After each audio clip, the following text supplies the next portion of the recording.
Okay, so good morning, and we begin the lecture. We continue from the previous lecture where we had discussed the operation of the conceptual points of single phase semi converter. Okay, so this slide we had seen. Now, today the focus will be on discussing the two modes of operations of the semi converter. One mode is continuous current and the other is discontinuous current. So we will see how and why, I mean, what are the factors, what are the issues which decide the continuous and discontinuous conduction mode. Okay, so the factors responsible, they will be discussed today for the two modes. So here we have seen that the motor is controlled by a semi-converter, which is a single quadrant converter, means voltage cannot become negative, and that is due to the presence of diodes, because always the load, which is the DC motor here, DC motor armature is the load, and it is getting connected through the AC source through one SCR and one diode. In one cycle, in the positive half cycle of AC, thyristor TH1 and diode D2 are conducting. In the negative half cycle, TH2 and D1 are conducting. So in any case, it is one thyristor and one diode. So obviously, when, yes, sorry.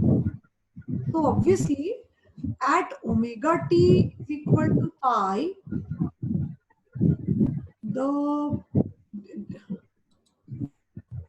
yes. So obviously at omega t is equal to pi, because it is a diode and we have studied that diode is a uncontrolled switch. So diode will be switched off and therefore the supply will be disconnected. Therefore on the next slide, as we see that the voltage, output voltage to the DC motor will be only up to pi.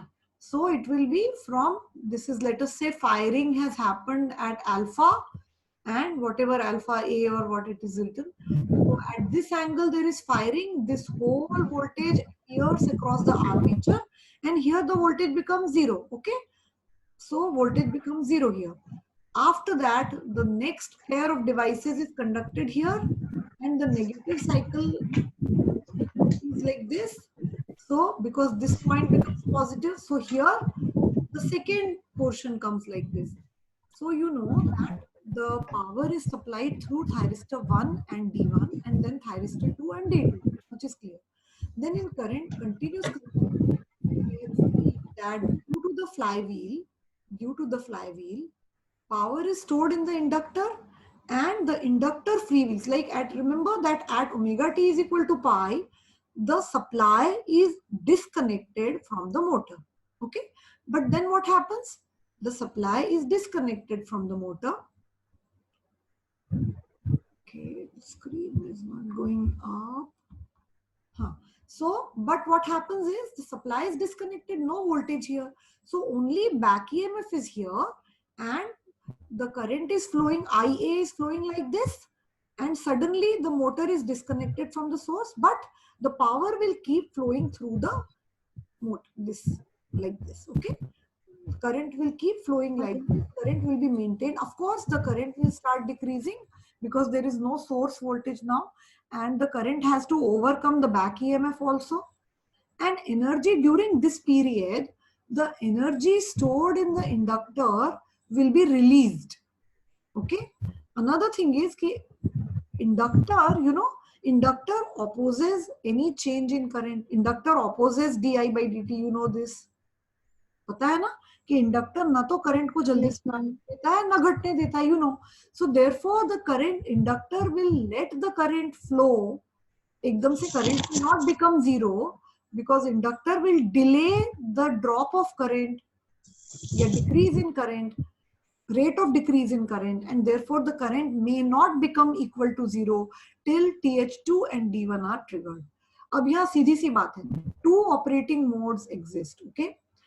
After कहाँ पे हम बात कर रहे हैं, after omega T is pi, after that whether the current will keep flowing, and अगर वो flow करेगी तो कितनी देर तक फ्लो करेगी, है ना। क्या वो अगले SCR मतलब क्या वो ओमेगा टी प्लस पाई तक करेगी या उससे पहले तक ही करेगी, है ना। ये सब किस पे डिपेंड करेगा, it will depend on this inductor. अगर लार्ज वैल्यू ऑफ इंडक्टर है तो inductor will decay the slow the rate of decrease of this IA का क्या था, जितनी मोटर पे जो भी टॉर्क होगा उसके हिसाब से करंट थी, लेकिन कब थी, जब TH1 और TH2 कंडक्ट कर रहे थे। अब वो जितनी भी वैल्यू पे थी, सडनली सप्लाई डिस्कनेक्ट हो गया। Now this current will decrease, but the decrease in current di/dt will depend on L, whatever is the value of L, ठीक है। तो L के कारण डिपेंडिंग, अब यहाँ पे पूरा रोल इसका फ्लाई व्हील का कोई रोल नहीं है, फ्लाई व्हील डायोड का, it is just a switch again, ठीक है। Because these two devices are now not conducting, and this point has become, this flywheel diode has become forward biased because of the armature current, because current ऐसे flow होने लगेगा, इसको path मिल जाएगा, this due to the flow of current ये point positive हो जाता है, and therefore the flywheel diode becomes forward biased at omega t is equal to pi, okay. At omega t is equal to pi, the flywheel diode becomes forward biased due to the flow of current, and current जो पहले इधर से जा रही थी उसकी बजाय it will start flowing from here, it is clear to you। अब वो कब तक फ्लो करेगी, that will depend on L, okay. और इसी बात पर there are 2 modes of operation, one is called continuous current mode and the other is called discontinuous current conduction mode, ठीक है। and how those 2 modes are, that is all today's discussion is only on that, कि how, because ये equations and all you are familiar with, you will be able to solve the problems if I give to you। so ये जो चीज है, ये आज का concept है कि करंट कब जीरो होगा और वो कैसे डिसाइड होगा, which factor will be deciding, and depending on that 2 operating modes आएंगे, कंटिन्यूअस करंट मोड और डिसकंटिन्यूअस करंट मोड, ठीक है। सो ये वाला मोड हमने उस दिन पढ़ा था, जस्ट रिवाइज करने के लिए जाएं तो दीज आर द कंडीशंस। ये मोटर का बैक EMF है, ये AC वोल्टेज है, ठीक है ना, कोई स्विच ऑन है या ऑफ है पे डिपेंड नहीं कर रहा है, this is the AC voltage. Now if the voltage, instantaneous value of the voltage is greater than the back EMF, कब तक है वो, यहाँ तक तो instantaneous value of voltage is less than VB, ये जो पॉइंट है, इस पॉइंट पे जाके ये कंडीशन ट्रू हो जा रही है कि V is greater than EB, तो ये यहाँ पे ट्रू हो रहा है। तो इसके बाद the motor current starts increasing, अगर अपने को मोटर का वेवफॉर्म बनाना है तो इस जगह से करंट बढ़ना स्टार्ट होगी, यहां तक वो घट रही होगी, ठीक है, यहां से करंट बढ़ना स्टार्ट होगी, ठीक है।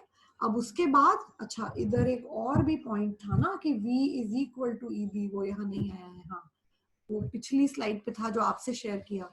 There is one more condition here कि when V is greater than EB the motor current increases, ये वाला motor current. When V becomes maximum, ये वाला point, when V is equal to V max, ठीक है, उस समय जो है वो करंट विल बी मैक्सिमम, और उसके बाद यहाँ के बाद ये, उसके बाद द करंट विल स्टार्ट थोड़ा थोड़ा करके, when V becomes late, इस जगह पर मैक्सिमम हो जाएगी, and after that when V is less than EB तो current will start decreasing during this period.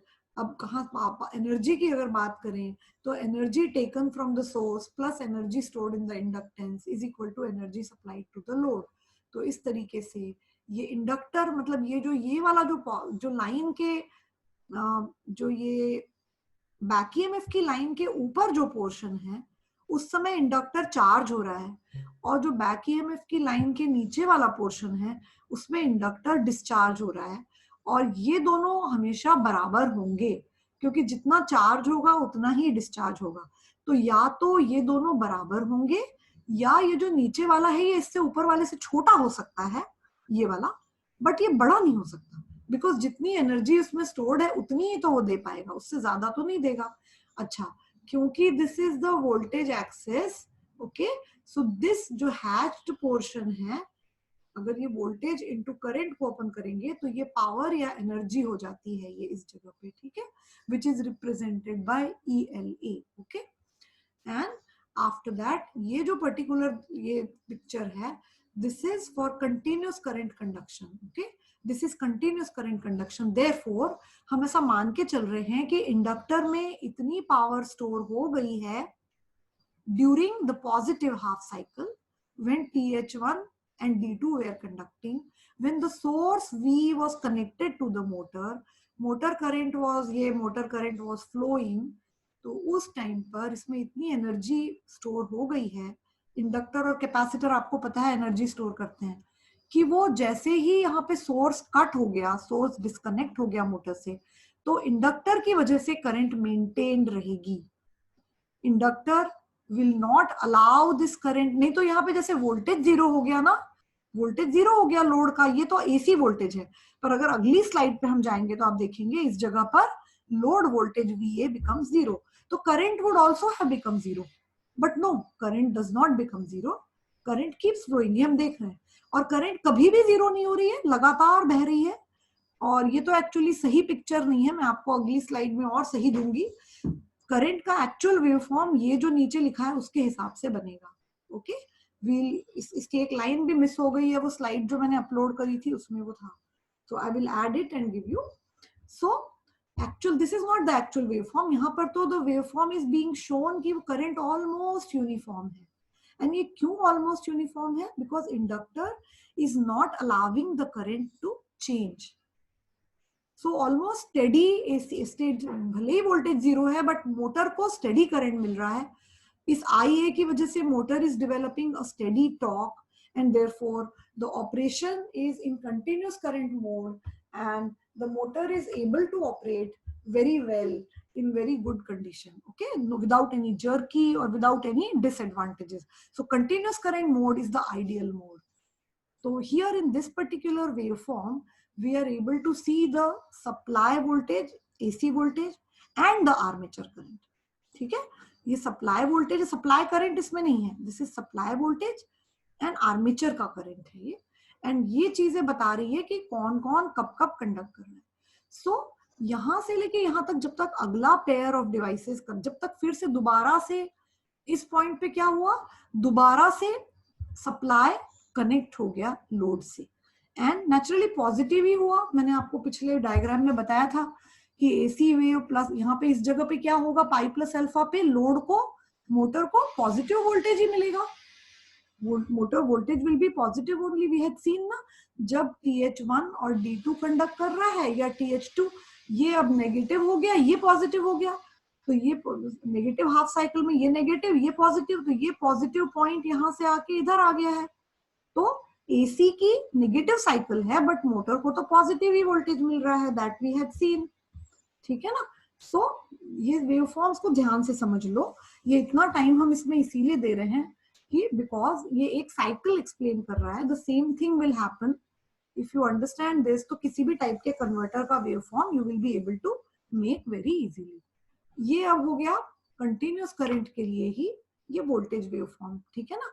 यहाँ पर TH1 और D2 कंडक्ट करना स्टार्ट हुए, ये पूरा AC का जो एज इट इज वोल्टेज, क्योंकि स्विच का अपना कोई रोल नहीं होता, तो same voltage, the instantaneous AC voltage appears as armature voltage VA, ये आर्मेचर को पूरा वोल्टेज मिला, यहाँ जाके जैसे मैंने आपको बताया था वोल्टेज उसका जीरो हो गया, इतनी देर तक वोल्टेज तो जीरो ही रहा, पर करंट हमने पीछे देखा था ये VA है और IA was on previous slide, हमने देखा था कि यहाँ पे करंट जीरो नहीं हो रहा है due to the flywheel diode.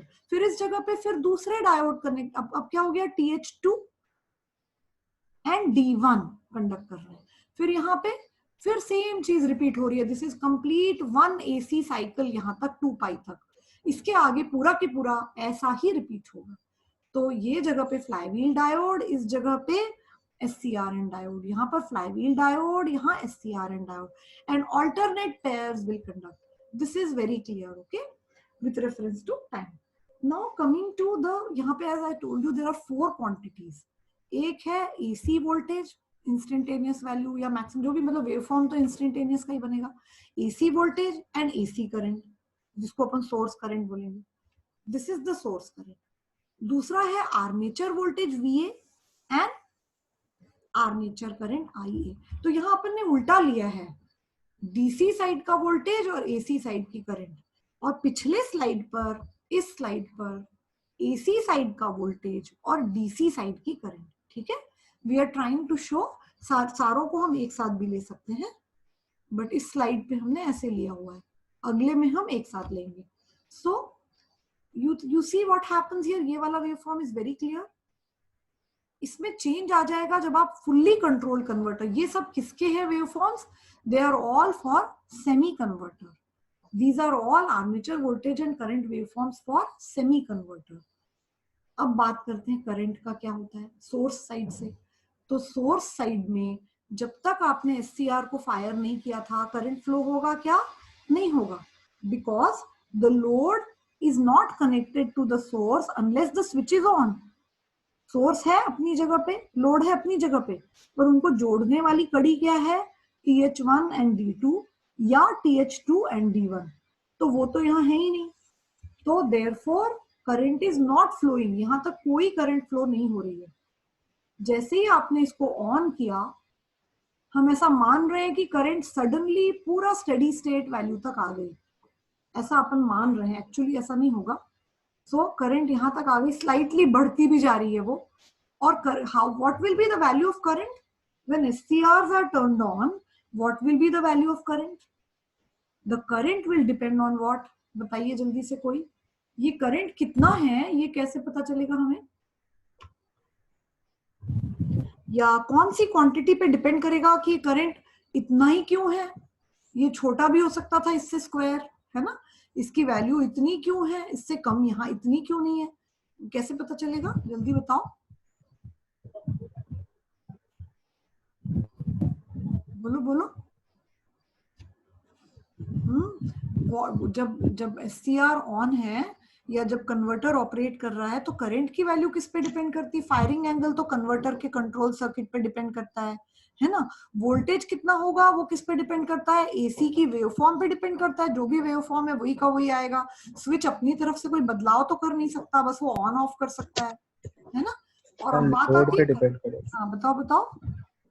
Load पे डिपेंड करेगा। वेरी गुड वेरी गुड, वही that is what I wanted to hear ना, कि the current will depend on load, अगर लोड कम है तो कम करंट फ्लो होगी, नहीं तो ज्यादा फ्लो होगी। हाँ ये जरूर है कि जब आप ट्रिगर करेंगे तो करंट एकदम से मैक्सिमम वैल्यू पे नहीं आएगी, क्योंकि आपने मोटर को ट्रिगर किया तो करंट को थोड़ा सा, depending on the inertia of the circuit, depending on the inductance of the circuit, current थोड़ा स्लोली राइज करेगी, इसलिए इसमें हल्का सा स्लोप दिया हुआ है। तो ये करंट जो है अपना, लेकिन अपन ऐसा मान रहे हैं स्टडी स्टेट में कि एग्जैक्टली स्टडी स्टेट में अपन क्या बोलते हैं, what is the current, V upon Z, है ना। तो जो भी जितना भी मतलब वोल्टेज है और जो लोड है उसके हिसाब से करंट आ गया, तो स्टडी स्टेट में तो अपन मानते हैं कि पूरी करंट आ गई, तो यही मानो, अभी आप यही मानो कि करंट एकदम से फुल करंट हो गई and the current will depend on the load. Now because load is fixed, अभी तो लोड फिक्स मान रहे हैं, तो current will keep flowing like this. This is, you see, imagine कौन सी है, ये सोर्स करंट है, याद करो ये सोर्स करंट है। इस जगह पे जाके your source is disconnected from the load, तो source current will also become zero ना, वो कहां से आएगी, सोर्स और लोड के बीच का कनेक्शन स्विच था, स्विच बंद हो गया तो सोर्स करंट भी बंद हो गई, तो करंट जीरो हो गई, यहाँ पे सोर्स करंट जीरो हो गई। मतलब आप एसी से, मतलब omega T is equal to pi पे, एसी से आप कोई करंट या वोल्टेज कुछ भी नहीं ले रहे हैं ना, आप वोल्टेज ले रहे हैं, वोल्टेज जीरो है, और AC साइड से source current is also zero, remember. So that is why this period is called flywheeling period. तो जैसे फ्लाईव्हील में क्या होता है, जो एनर्जी स्टोर्ड है वही रिलीज होती है सोर्स से, तो इस पीरियड में between pi to pi plus alpha, जब अगला डिवाइस टर्न ऑन होगा, तब तक के लिए no energy will come from source, no power will come from source, the power taken from source during the flywheeling period is zero. ये एक MCQ का क्वेश्चन बन सकता है, आप नोट कर लो कि the power during fly wheeling is zero, ठीक है ना, power during the fly wheel period is zero, no power is being taken, but आपने देखा है पिछले स्लाइड पे कि इस पीरियड में मोटर में करंट फ्लो होती रहेगी। ऑफ कोर्स मोटर की करंट भी धीरे धीरे डिक्रीज होगी, बिना सोर्स के कितनी देर वो चलेगी। अगर वो मोटर की करंट जैसे यहां से मोटर में करंट फ्लो होने लगी और डिक्रीज होते तक यहां तक वो मेंटेन कर पाया, अगर इंडक्टर उस करंट का डिक्रीज, तो आपका अगला स्टार्ट हो जाएगा और करंट आपकी कंटिन्यूअस रहेगी। अगर ये यहीं कहीं जाके करंट जीरो हो गई, meaning if your current becomes zero before the next pair of devices is triggered, then the operation which is resulting is called discontinuous current operation. ठीक है, इज इट क्लियर? और ये अगर आपकी जो करंट है वोल्टेज जीरो हो गया, करंट जीरो हो गया, अब तो सिर्फ लोड के बीच में ही सर्कुलेट होना है। अब क्या हो रहा है, ये यहीं सिर्फ सर्कुलेशन है, सिर्फ इस सर्किट के अंदर ऐसा। Or flywheel diode is what? It is a switch. It is only providing a path. There is a motor which is rotating at some particular speed, and we are assuming कि ये सब बहुत fast हो रहा है ना। एक AC में 50 cycles per second में होते हैं, तो एक सेकेंड में 50 बार ये चीजें हो रही हैं, तो बहुत फास्ट है। तो जो मोटर की स्पीड है वो भी कम नहीं हुई उतनी देर में, मोटर का जो वोल्टेज है बैक ईएमएफ वो भी कम नहीं हुआ, है ना। लेकिन करंट जरूर फ्लो होते होते डिक्रीज होने लगेगी, करंट विल स्टार्ट डिक्रीजिंग। ठीक है, now coming to the next slide of ये स्क्वायर वेव जो है that is the wave form of the source current. यहाँ पे हमेशा याद रखिए चार क्वांटिटीज हैं, सोर्स वोल्टेज, सोर्स करंट और आर्मेचर वोल्टेज, आर्मेचर करंट या डीसी साइड वोल्टेज जो भी बोलिए उसको, क्योंकि डीसी में आर्मेचर लगा हुआ है तो आर्मेचर वोल्टेज, आर्मेचर करंट और source voltage, source current. Please remember, ये उनमें बिल्कुल कंफ्यूज नहीं होइए।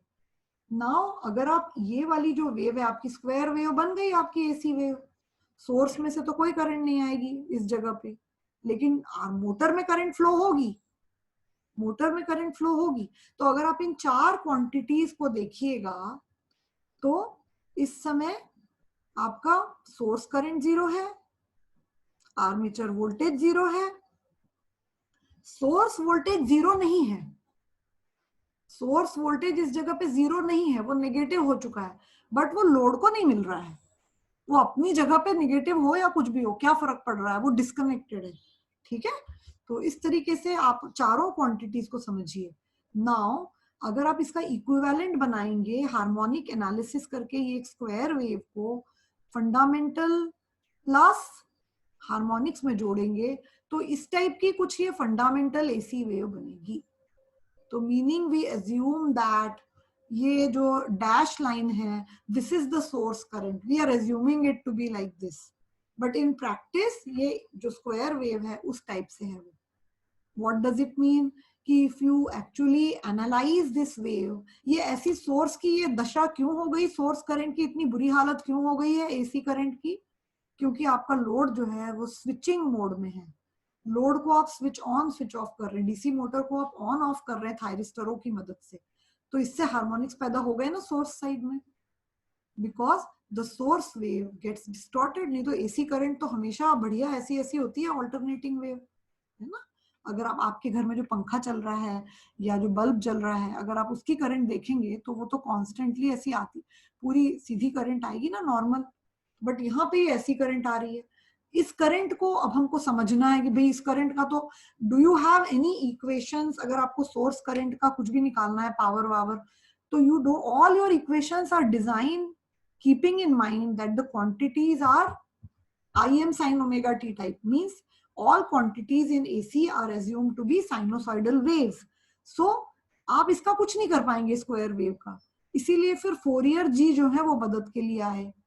उन्होंने कहा भाई स्क्वायर वेव का तो फॉर्म, मतलब स्क्वायर वेव की जो वैल्यू है या जो अपन इसको रिकॉर्ड कर रहे हैं, इससे तो will not be able to calculate anything कि सोर्स से कितना पावर आया। मान लीजिए तो इंस्टेंटेनियस पावर v है और ये i है आपका, सो टाइम के साथ तो निकाल सकते हैं, बट इसका एक्चुअली इफेक्टिव वैल्यू कितनी रही, तो आपने फोरियर जी ने एक फॉर्मूला दिया जिसकी मदद से इसको हमने फंडामेंटल प्लस हार्मोनिक में ब्रेक किया।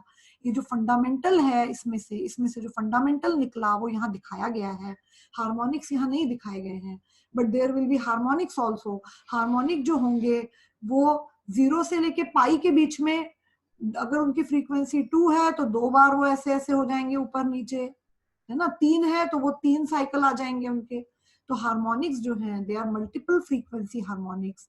उनकी फ्रीक्वेंसी 50 के मल्टीपल में होगी, तो इसका मतलब 100 साइकिल्स पर सेकेंड, 150 साइकिल पर सेकेंड, या इस तरीके से 50 इंटू n साइकिल्स उसके इतने में ही जो है वो आएंगे हार्मोनिक्स के, है ना। सो हार्मोनिक्स को अगर अपने को यहीं पर बनाना हुआ तो अपन ऐसे कह सकते हैं कि ये मान लीजिए पाई है, तो ये अपने हार्मोनिक इस तरीके से बहुत बार ऐसे ऐसे ऐसे ऐसे आएंगे, डिपेंडिंग ऑन कि ये कितनी बार है, ठीक है। ऐसे ये थोड़ा गड़बड़ हो गया। तो ये जैसे मान लीजिए यहाँ हार्मोनिक का 1 साइकिल कंप्लीट हुआ, यहाँ हार्मोनिक का 2 हुआ, और ये मान लो यहाँ ऐसे कंडक्ट करता, तो मतलब हार्मोनिक के 3 साइकिल कंप्लीट हुए, तो इसका मतलब ये थर्ड हार्मोनिक है।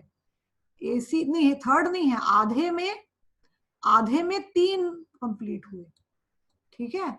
आधे एसी के आधे साइकिल में हार्मोनिक के 3 साइकिल कंप्लीट हो गए ना।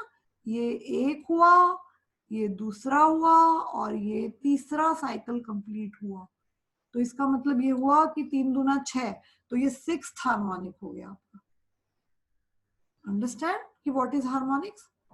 अगर सेकेंड हार्मोनिक की बात करेंगे तो वो इसके इसमें 2 ही बार आएगा इसमें, मतलब ये सेकेंड हार्मोनिक ऐसा होगा 2 बार। इसके आधे साइकिल में इसका 1 साइकिल हो गया, इसका मतलब इसके पूरे साइकिल में इसके 2 साइकिल हो जाएंगे, मतलब डबल है फ्रीक्वेंसी। तो ये जो वेव मैंने बनाई है वो सेकेंड हार्मोनिक है, सेकेंड। हालांकि सेकेंड हार्मोनिक कभी कभी सेकेंड नॉर्मली प्रोड्यूस नहीं होते हैं, बट तब भी। तो ये सेकेंड है, ये वाला जो मैंने बनाया है ये थर्ड हार्मोनिक है।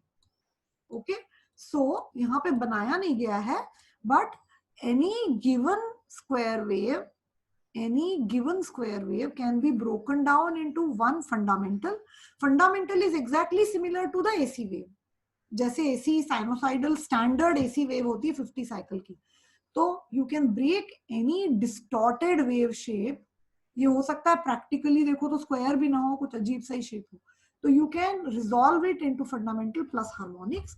एंड इस तरीके से जो फंडामेंटल प्रोड्यूस हुआ उसने तो मोटर में टॉर्क, और मोटर तो खैर यहाँ डीसी साइड में है, लेकिन एसी में जब बात करेंगे तो इसी टाइप का वोल्टेज और करंट एसी मोटर को मिल रहा होगा, है ना।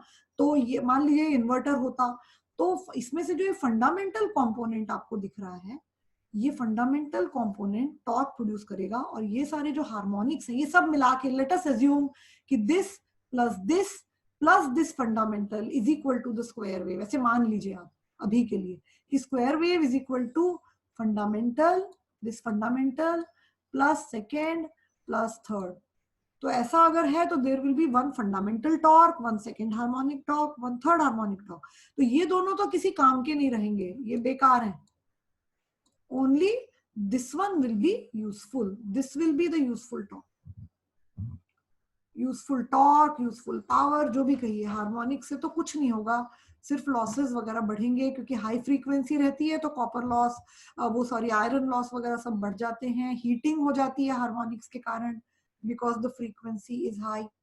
Okay, so in this way we can understand or move ahead. I just wanted to explain to you. कहाँ चला गया मेरा pen? Yes. So I move to the laser pointer and we move ahead. So यहाँ पर यही चीज जो मैंने आपको मुंह से बताई, it has been properly written कि what is continuous and what is discontinuous current operation. ठीक है? So in figure B on the previous slide, जो कि आपके इसमें 11th slide थी, the load current IA is continuous. ठीक है, load current IA is continuous, हमने देखा था ना, because the inductor is large enough to maintain the flow of current in the armature load circuit till the next pair of devices TH2 and D1 start conducting. यही चीज मैंने बताई थी, तो I think it is clear now. इसको और अच्छे से पढ़ लेना, एब्जॉर्ब कर लेना, ये बिल्कुल कॉन्सेप्ट है कन्वर्टर के। द अपर हैच्ड एरिया, जो बैक ईएमएफ के ऊपर था ना, अपर वाला जो हैच्ड एरिया था, represents the energy stored in L, is either equal to or is larger than the lower hatched area, representing energy dissipation in L. मतलब ये हुआ कि अगर नेक्स्ट पेयर ऑफ डिवाइस पहले ही ऑन हो गया, मतलब इंडक्टर की पूरी एनर्जी खत्म नहीं हुई है, अगला पेयर जो है TH1 और D2 वो स्टार्ट हो गए, तो नेचुरली करंट को उनमें से पाथ मिल जाएगा, क्योंकि सोर्स कनेक्ट हो जाएगा ना, तो फ्री व्हीलिंग की जरूरत ही नहीं रहेगी। तो जैसे ही अगले पेयर कनेक्ट हो गया, इसीलिए यहाँ लिखा है कि it is either equal to और लार्जर देन, पर ये ग्रेटर नहीं हो सकता कभी भी। कभी भी एनर्जी स्टोर्ड जो है उससे ज्यादा एनर्जी डिसिपेटेड हो सकती है क्या? नहीं हो सकती। तो इसीलिए ये इससे कभी स्मॉलर नहीं हो सकेगा। ठीक है, clear? I don't think I need to explain more here, पहले ही अपन ने डिस्कस कर लिया, ये तो बस उसी के नोट्स हैं। देन डिसकंटिन्यूअस करंट मोड, ये इसकी बात भी हम थोड़ा पहले कर चुके हैं। If the inductor is small and not able to maintain the flow of current in the armature load circuit, when the load current becomes zero, then the load current will become zero before the next pair of devices TH2 and D1 start conducting at omega t is equal to pi plus a। यही चीज मैंने बताया था कि इससे पहले भी current zero हो सकती है, अगर हो गई तो वो डिसकंटिन्यूअस करंट होगा। और वो कब होगा?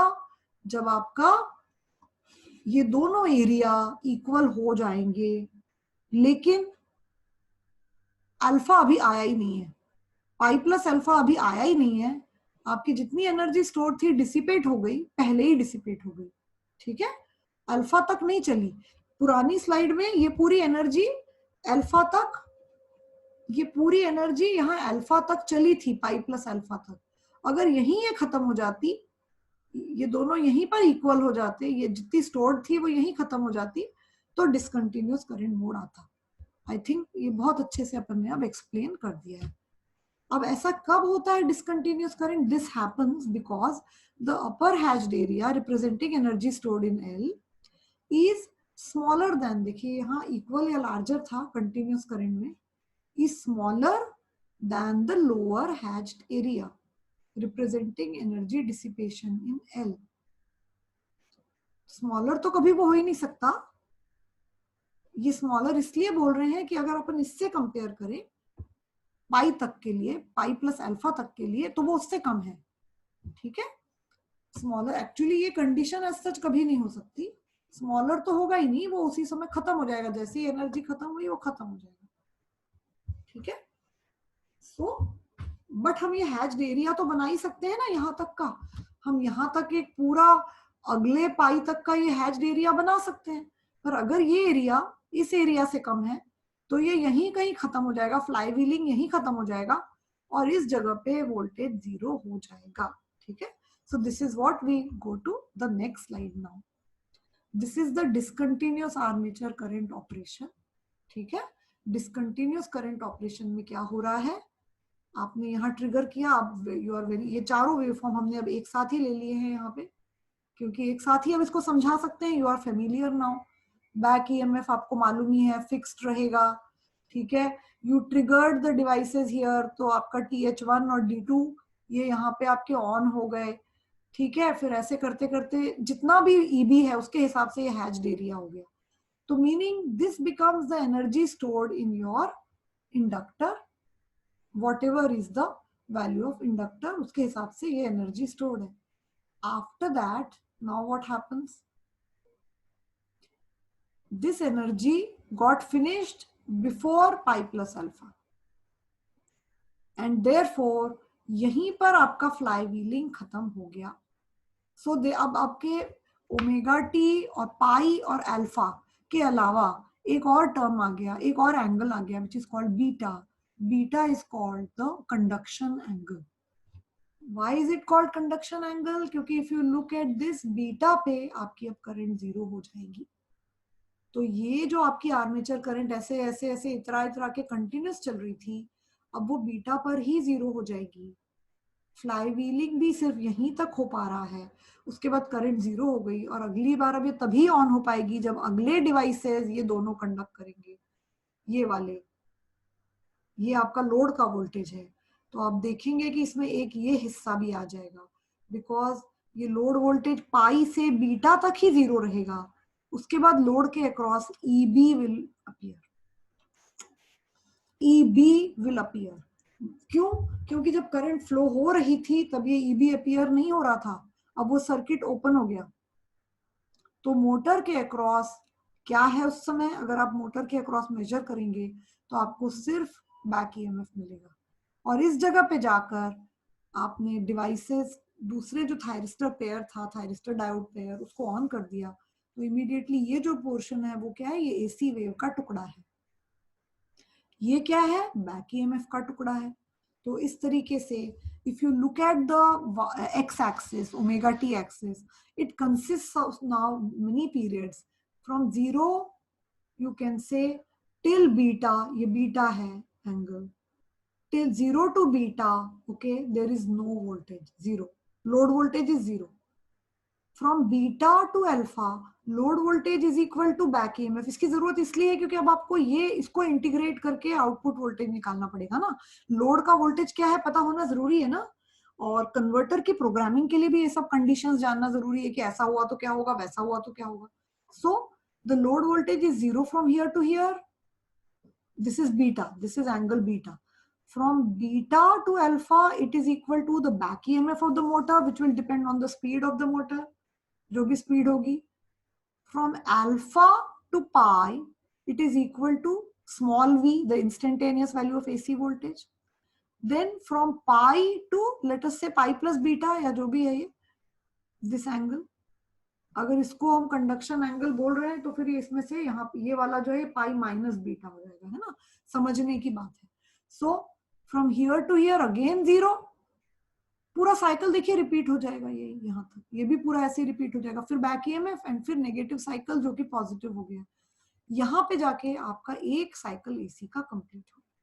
करंट एसी की मतलब load current is discontinuous and AC side पे सोर्स करंट भी करीब करीब ऐसी ही है, बट ये जो है ये इनका शेप आप देखिए, ये जो लोड करंट है ये पाई पे बंद हो गई ना, वाई सॉरी सोर्स करंट बंद हो गई because the source is disconnected from load, तो the source current becomes zero at omega T is equal to pi, but the armature current is still free wheeled, यहां से यहां तक free wheeling हुआ तो करंट बेचारी डिक्रीज हो रही है धीरे धीरे, जीरो नहीं हुई है, सोर्स करंट यही जीरो हो गई। ठीक है, is it clear? Now we move to ये वाला पोर्शन, ये जो अभी समझाया उसी का टुकड़ा है कि the armature current becomes discontinuous. मतलब डिसकंटिन्यूअस क्यों हो जाता है, चार कंडीशंस है, या तो फायरिंग एंगल लार्ज है, ठीक है, फायरिंग एंगल लार्ज है इसका मतलब क्या है, मोटर की स्पीड भी कम है, मोटर का जो है जो ऑपरेशन है, या तो जैसे large value of firing angle है। और अगर आपकी मोटर की स्पीड हाई है, हाई कैसे बोल रहे हैं, I will just see check it ना, low value of load torque, मतलब क्या कि low value of load torque meaning ये आर्मेचर की करंट कहाँ गई है, ये आपकी करंट पहले ही बहुत कम थी तो उसको डिक्रीज होने में ज्यादा टाइम नहीं लगा, वो जीरो हो गई।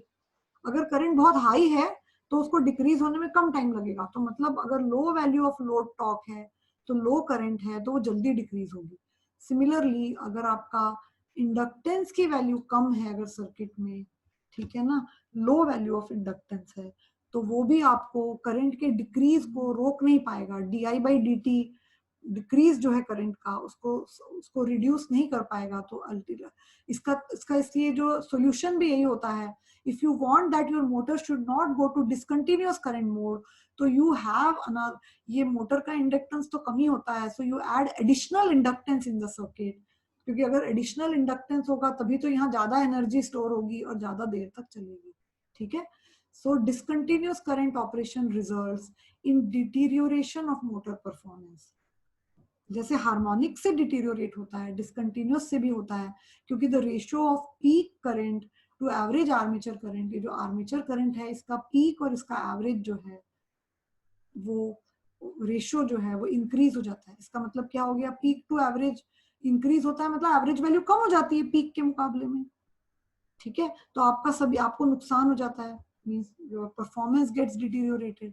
Similarly RMS to average armature current भी जो है वो भी जो है वो इंक्रीज हो जाता है, मतलब आपका एवरेज वैल्यू कम हो जाता है विथ रिस्पेक्ट टू आपकी पीक वैल्यू और आरएमएस वैल्यू तो फिक्स्ड होती है एसी की, तो आपकी एवरेज वैल्यू कम हो जाती है. ठीक है. Next is